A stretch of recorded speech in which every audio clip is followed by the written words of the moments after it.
मन बहुत उदास है और आंसू है कि रुकने का नाम ही नहीं ले रहे हैं। अपने कांपते हाथों से पापा की तस्वीर को पेपर में लपेट रही हूँ क्योंकि इस तस्वीर को पेपर में लपेटकर अलमारी में रखना था। बाद में इसका क्या करना है वो मेरे ससुराल वाले डिसाइड करेंगे क्योंकि सब लोगों के मुताबिक इस तस्वीर का मेरे घर में नहीं होना चाहिए था। मैं सुनंदा जब से शादी होकर आई हूँ मैंने इस घर को अपना घर ही समझा है और इसलिए चाहे साफ सफाई हो, चाहे इसकी सजावट हो, चाहे इस घर के लोगों को अपना मानना हो, मैंने दिल से वह सब कुछ किया है जो एक बहू का फर्ज होता है। मेरी शादी को 10 साल हो चुके हैं और मैं अपनी शादीशुदा जिंदगी से खुश हूँ। प्रवीण बहुत अच्छे पति, पिता और बेटे हैं। मेरे ससुर नहीं हैं, पर मेरी सास माया जी अच्छी है। बहुत अच्छी भी नहीं कह सकती क्योंकि वे जल्द ही दूसरों की बातों में आ जाती है और उसके बाद परेशानी मुझे और मेरे पति को उठानी पड़ती है। एक देवर है मयंक जो माँ के अंधभक्त और लाडले हैं। उनकी अपनी बीवी से कैसे बनेगी यह तो भगवान ही जाने क्योंकि अभी तक तो शादी हुई नहीं है। 2 बच्चे हैं, सागर और शुभांगी, जो घर में सभी के लाडले हैं। अभी 2 महीने पहले ही मेरे पापा का देहांत हुआ है। मैं अपने पापा की इकलौती बेटी थी।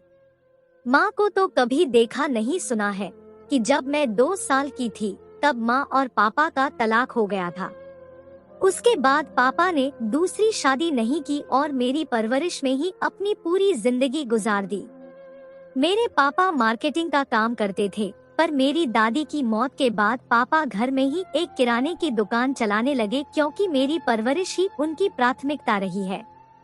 उसी किराने की दुकान से उन्होंने मेरी परवरिश की, मुझे पढ़ाया लिखाया और मेरी शादी की। प्रॉपर्टी के नाम पर उनके पास बस वह एक मकान था जो मेरे जन्म से पहले उन्होंने खरीदा था। मेरे पापा की मृत्यु के बाद 20 दिन तो मैं उसी मकान में रही, पर कब तक वहां अकेली रहती, इसलिए फिर एक कमरा छोड़कर बाकी के 3 कमरे और दुकान को किराए पर चढ़ाकर मैं अपने पापा की तस्वीर को लेकर इस घर में आ गई। वही तस्वीर जिसे पापा की शोक सभा के लिए तैयार किया गया था। मैंने यह तस्वीर मेरे ससुर जी की तस्वीर के पास हॉल में ही लगा दी। 1-2 दिन तो किसी ने कुछ नहीं कहा, पर धीरे धीरे मैंने यह नोटिस किया कि कुछ न कुछ बात जरूर है, पर शायद मेरे सामने कोई नहीं कहता। वक्त यूं ही चल रहा था। फिर एक दिन मैंने प्रवीण जी से मेरी सास और देवर को बात करते सुना। देख प्रवीण, सुनंदा से कह दे कि अपने पापा की तस्वीर यहाँ से हटा दे। भला बेटी के ससुराल में भी के माता पिता की तस्वीर लगती है क्या? कल तेरी बुआ आई थी, वह भी कह रही थी कैसी बात कर रही हो माँ। सुनंदा अभी तक पापा जी की मृत्यु से उभर भी नहीं पाई है और आप इस तरह की बात लेकर बैठ गई। पर भाई, कल पंडित जी आए थे, उन्होंने भी यही कहा कि ऐसी तस्वीर शुभ नहीं होती। आने जाने वाले लोग भी टोकते हैं। हमने तो ना लगाई हमारे माता पिता की तस्वीर। क्या हमारे माता पिता खत्म नहीं हुए या हम उनसे प्यार नहीं करते? इससे पहले कि वो लोग कुछ और कह दे, मुझे वहाँ देखकर सब चुप हो गए। मैं कुछ नहीं कर पाई, बस मेरी आंखों से आंसू गिर गए और मैं अपने कमरे में चली गई। दूसरे दिन मैंने वह तस्वीर हॉल से हटाई और अपने कमरे में लगा दी, पर इससे भी शायद मम्मी जी को समस्या थी। दूसरे दिन मौसी सास आई तो उन्होंने भी यही बात कही, अरे सुनंदा, बेटी के माता पिता की तस्वीर ससुराल में शुभ नहीं होती। अपने पापा की तस्वीर को यहाँ से हटा दो। लेकिन मौसी जी, अब तो यह तस्वीर मैंने अपने कमरे में लगा दी, अब क्या समस्या है? फिर वही बात, कहा ना यह कमरा भी इसी घर का हिस्सा है। इस तस्वीर को हटाओ और पैक करके अलमारी में रख दो। बाद में सोचेंगे कि इसका करना क्या है। लेकिन कुछ नहीं, जो कहा गया है उतना करो। हमारे घर के भी कुछ शगुन होते हैं और वास्तु के हिसाब से यह तस्वीर शुभ नहीं। वैसे भी शोक सभा की तस्वीर है, मांझी ने लगभग चिल्लाते हुए कहा और कमरे से चली गई। सुनंदा, माँ जो कहती है वैसा कर लो। आखिर उन्हें जिस चीज से शांति मिलती है वैसा काम कर लो। आखिर कब तक लड़ते रहे उनसे? पिछले 1.5 महीने में कई बार तो सुना चुकी है। मानता हूँ कि तुम्हारे भी इमोशंस है, पर प्लीज समझो, शाम को प्रवीण जी ने भी कहा। आखिर थक हार कर मुझे यह तस्वीर पैक करके अलमारी में रखनी ही पड़ रही है। मेरे पापा की तस्वीर के लिए भी मेरे घर में जगह नहीं। कुछ दिनों बाद मैं वह तस्वीर अपने पापा के घर में ही रख आई। कम से कम मेरे पापा की तस्वीर अपने घर में तो रहेगी। वक्त यूं ही बीत रहा था। कुछ समय बाद मेरे देवर ने नौकरी छोड़कर बिजनेस करने की सोची। अपना बिजनेस शुरू करने के लिए उन्हें पैसों की जरूरत थी।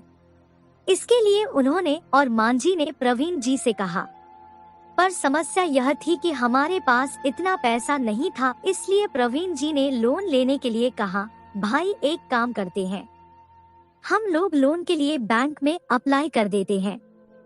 आजकल सरकार भी नए स्टार्टअप के लिए अच्छा खासा लोन देने को तैयार है। बस आपका आइडिया अच्छा होना चाहिए। लोन की बात सुनते ही मांझी और देवर जी का चेहरा उतर गया। उन्हें बिल्कुल भी उम्मीद नहीं थी कि प्रवीण जी लोन के लिए कह देंगे।